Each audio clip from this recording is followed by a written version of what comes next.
नमस्कार, NBT online में आपका स्वागत है। मैं हूं कन्हैया कुमार और ख़ासकर अगर हम बात करें तो झारखंड की राजनीतिक में इस समय उथल-पुथल मचा हुआ है और इसलिए भी कि ईडी ने जहां हेमंत सोरेन को सम्मन जारी किया तो दूसरी तरफ सरफराज अहमद गांडे के जो विधायक थे उन्होंने इस्तीफ़ा दिया है।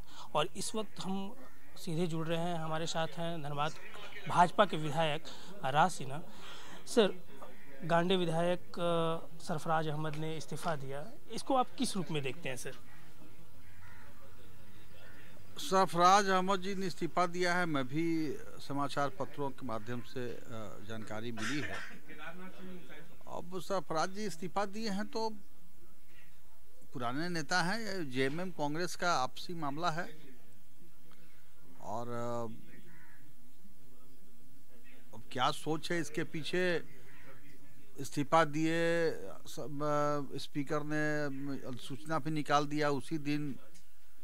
तो कितना ज़्यादा फूट इन लोग के आपस में है, जेएमएम के अंदर क्या स्थिति है, अब उस कारण से हुई कि कोई और कारण है, अभी सरफराज जी बता सकते हैं। उनका आपस का मामला है।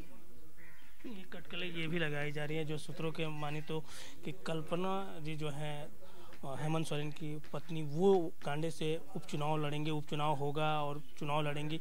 हो सकता है मुख्यमंत्री भी बनाया जाए, क्योंकि ईडी जिस तरह से लगातार जो है सम्मन भेज रही है हेमंत सोरेन को, तो एक गिरफ्तारी की भी बातचीत चल रही है। तो क्या लग रहा है कि कहीं ये सब राजनीतिक तो नहीं है? देखिए, जो राज्य की स्थिति हो गई है वह बिल्कुल अराजक हो गई है। यह राज्य अराजकता की तरफ बढ़ती जा रही है।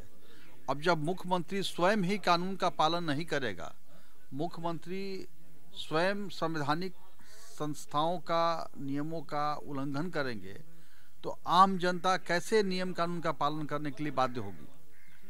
इसलिए मुख्यमंत्री को तो अब तक ईडी के पास चले जाना चाहिए था। अब गिरफ्तारी होगी नहीं होगी यह तो ईडी जाने, मुख्यमंत्री जाने, क्या जाने। कानून की बात है, लेकिन कानून का सम्मान उनको करना चाहिए।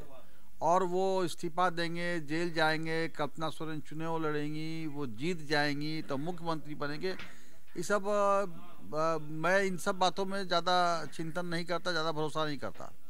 देखा जाएगा जब चुनाव होगा। अब इस्तीफा दिए तो क्या नियम है, एक साल के अंदर क्या होना है नहीं, अब सारे संवैधानिक पहलुओं पर लोग विचार कर रहे होंगे। तो उतनी जानकारी मुझे है भी नहीं और मैं उस मामले में पढ़ना भी नहीं चाहता। या इनका आपस का अंदरूनी का मामला है और फिर जैसा देखा जाएगा। निशिकांत दुबे ने तो आज ट्वीट करके साफ कह दिया है कि ये पूरी तरह से कल्पना को मुख्यमंत्री बनाने की बात थी। इसी कारण से क्योंकि गांडे जो है जेएमएम का अपना सीट रहा है, सुरक्षित सीट माना जाता है, तो इसलिए तो जो निशिकांत दुबे जी ने कहा है आज ट्वीट करके, तो क्या लग रहा है कि कहीं इसमें सत्यता हो सकती है? अब किस आधार पर निशिकांत जी ने कहा है मैं नहीं जानता, लेकिन यह भी बात है कि अब एक कल्पना सोरेन जो बिल्कुल नहीं है, सिवा इस बात के कि वो मुख्यमंत्री की पत्नी हैं, तो वो मुख्यमंत्री बन जाएं और जेएमएम के पुराने नेता बैठ कर के मुंह ताकते रहें, या हेमंत सोरेन के आपस के परिवार के लोग भी हैं, काफ़ी सीनियर लोग हैं। सीता सोरेन जी कई बार के विधायक हैं, बसंत सोरेन जी हैं, सीता सोरेन के पति दुर्गा सोरेन जी, एक बार वो अगर रहते तो मुख्यमंत्री वही बनते।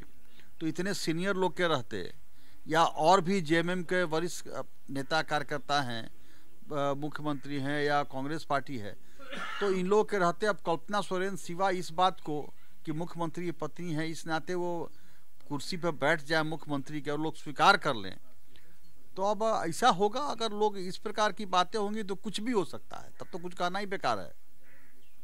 और दूसरी बात है, मैं भी इस बात को जानता हूँ कि अगर ऐसी स्थितियाँ आएंगी तो सिवा अपने परिवार, अपने पत्नी, अपने बच्चे, अपनी बीबी, इससे अलावा ये लोग तो कुछ कर दूसरा सोचते भी नहीं है।